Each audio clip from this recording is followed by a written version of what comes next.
UP में 3 चरणों के मतदान हो चुके हैं और आज शाम को ही 6 बजने के साथ ही चौथे चरण का चुनाव प्रचार भी थम जाएगा। चौथे चरण में ही 9 जिलों की 60 विधानसभा सीटों पर 23 फरवरी को मतदान होना है और ये 9 जिले पीलीभीत, लखीमपुर खीरी, सीतापुर, हरदोई और लखनऊ, उन्नाव, रायबरेली, फतेहपुर, बांदा है। प्रचार के मैदान में ही आज बीजेपी की ओर से अमित शाह, योगी आदित्यनाथ होंगे, तो वहीं एसपी से ही अखिलेश यादव और बीएसपी के लिए मायावती आज प्रचार करने जा रही हैं। आपको बताते चले कि कांग्रेस और आम आदमी पार्टी भी चुनाव प्रचार में कोई कसर नहीं छोड़ना चाहती, इसलिए प्रियंका गांधी और अरविंद केजरीवाल भी मंच से वोटरों को संबोधित करते नजर आने वाले हैं। वहीं मुख्यमंत्री योगी आदित्यनाथ और समाजवादी पार्टी के अध्यक्ष अखिलेश यादव ने ही रविवार को विधानसभा चुनाव में अपनी अपनी पार्टी के उम्मीदवारों के पक्ष में राजधानी लखनऊ में रोड शो निकाला और योगी का रोड शो केवल सरोजनी नगर विधानसभा क्षेत्र में था, जहां से भाजपा ने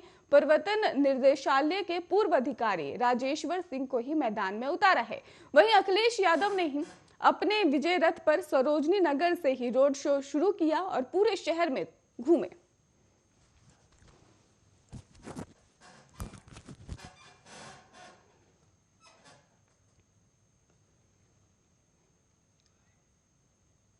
रूस और यूक्रेन के बीच जिस तरह के हालात खराब हो रहे हैं, उसको देखते हुए आने वाले दिनों में क्या कुछ देखने को मिलेगा, इस बारे में कह पाना काफी मुश्किल हो गया है। हालांकि रूस द्वारा ही यूक्रेन पर हमले की शुरुआत करने वाले देश अब तक केवल रूस को ही धमकी देने तक ही सीमित है और इतना ही नहीं, अमेरिका जो इस मामले में काफी आक्रामक जो है बयानबाजी कर रहा है और वो भी केवल वहीं तक सीमित ही नजर आ रहा है। इसके अलावा खुद यूक्रेन ही बात करे तो फिर वो नाटो फौज को ही लेकर भले ही खुद को सुरक्षित महसूस कर रहा है, लेकिन उसका भी रवैया अब तक काफी कुछ ऐसा ही रहा है। बीते 2 दिनों में ही इस मामले में जहां अमेरिका ने पोलैंड को ही टैंकों की बिक्री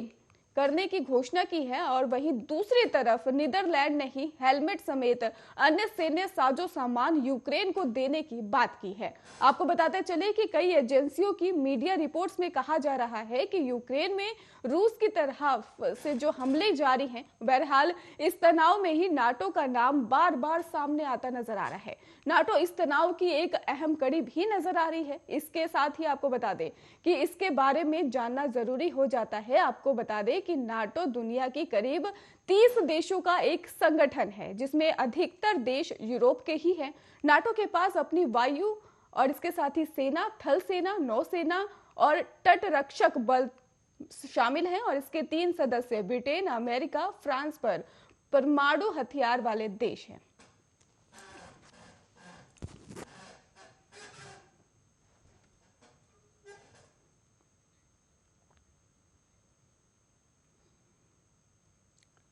वहीं कर्नाटक में रविवार देर रात बजरंग दल के एक कार्यकर्ता की चाकू मारकर हत्या करने का मामला सामने आया है। दरअसल कल कर्नाटक में ही शिवमोगा जिले में 26 साल के बजरंग दल कार्यकर्ता की हत्या होने के बाद तनाव बढ़ गया है। घटना रात के 9 बजे की बताई जा रही है। जानकारी के अनुसार कहा जा रहा है कि पुलिस की माने तो शुरुआती जांच में इसे हिजाब विवाद से भी जोड़कर देखा जा रहा है और जांच के दौरान पता चला है कि हर्षा ने ही हाल ही में अपने फेसबुक प्रोफाइल पर हिजाब के खिलाफ और भगवा शॉल के समर्थन में पोस्ट लिखा था और इस घटना पर ही कर्नाटक के गृह मंत्री अरागा ज्ञानेंद्र ने भी कहा कि 4-5 युवकों के समूह ने 26 साल के युवक की हत्या कर दी और मुझे नहीं पता कि इस हत्या के पीछे किसी संगठन का हाथ है। फिलहाल शिवमोगा में ही कानून व्यवस्था की स्थिति नियंत्रण में रखने के लिए एहतियात के तौर पर शहर के सभी स्कूल कॉलेज को 2 दिनों के लिए बंद कर दिया गया था। आपको बताते चले कि हिजाब विवाद कर्नाटक के उडुपी से ही शुरू होकर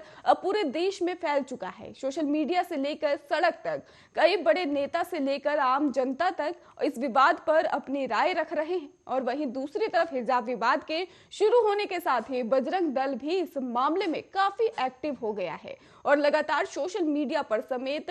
सभी जगह पर शिक्षण संस्थानों में हिजाब ना पहनने का समर्थन कर रहा है और ऐसे में हर्षों की लिखी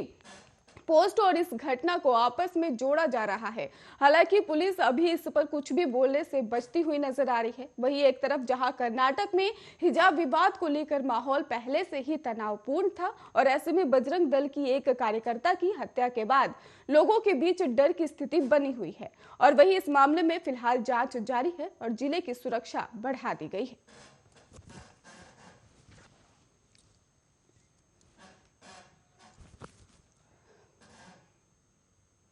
विधानसभा चुनाव के तीसरे चरण का मतदान रविवार को हो गया और अब आगे की लड़ाई के लिए भाजपा कमर कसकर तैयार है। राष्ट्रीय अध्यक्ष जेपी नड्डा, गृह मंत्री अमित शाह, राष्ट्रीय महामंत्री संगठन बीएल संतोष, मुख्यमंत्री योगी आदित्यनाथ, प्रदेश प्रभारी राधा मोहन सिंह और प्रदेश चुनाव प्रभारी धर्मेंद्र प्रधान सहित दिग्गजों ने ही अगले 4 चरणों के लिए देर रात तक मैराथन मंथन कर चक्रव्यूह तैयार किया है। आपको बताते चले कि प्रधानमंत्री नरेंद्र मोदी खुद अपने संसदीय क्षेत्र काशी से पूर्वांचल का मोर्चा संभालेंगे तो पूरी पार्टी आतंकवाद, माफिया राज जैसे मुद्दों पर खास तौर पर ही सपा को घेरने में जुटेगी और प्रदेश के कई क्षेत्रों में ही चुनाव प्रचार कार्यक्रमों के बाद सभी दिग्गज देर शाम को ही भाजपा प्रदेश मुख्यालय पहुंचेंगे और देर रात तक चली बैठक में ही पार्टी नेताओं ने अब तक हुए 2 चरणों के मतदान के रुझान के साथ ही तीसरे चरण के लिए मतदान पर भी फीडबैक साझा किया है। पार्टी इसके बाद के अगले 4 चरणों के लिए काफी महत्वपूर्ण मान रही है। चौथे चरण में ही आपको बता दें कि 59 और 5वें में 61 और छठे में 67 और 7वें चरण में ही 54 सीटें हैं। खास बात यह है कि अगले चरणों के लिए संस्कृत राष्ट्रवाद के विषय के रूप में भाजपा के पास अयोध्या में निर्माणाधीन राम मंदिर, वाराणसी में दमक रहा श्री काशी विश्वनाथ धाम और मिर्जापुर का मां विंध्यवासिनी धाम है और पार्टी के दिग्गजों में ही प्रधानमंत्री नरेंद्र मोदी के संसदीय क्षेत्र वाराणसी और रक्षा मंत्री राजनाथ सिंह के संसदीय क्षेत्र लखनऊ के अलावा मुख्यमंत्री योगी आदित्यनाथ के ही गृह जनपद गोरखपुर और उप मुख्यमंत्री केशव प्रसाद मौर्य के क्षेत्र कौशाम्बी में चुनाव है, जहां से सीएम, डिप्टी सीएम खुद चुनाव मैदान में उतरे हैं और ऐसे में यहां भाजपा बड़े अंतर से जीत दर्ज करना चाहती है।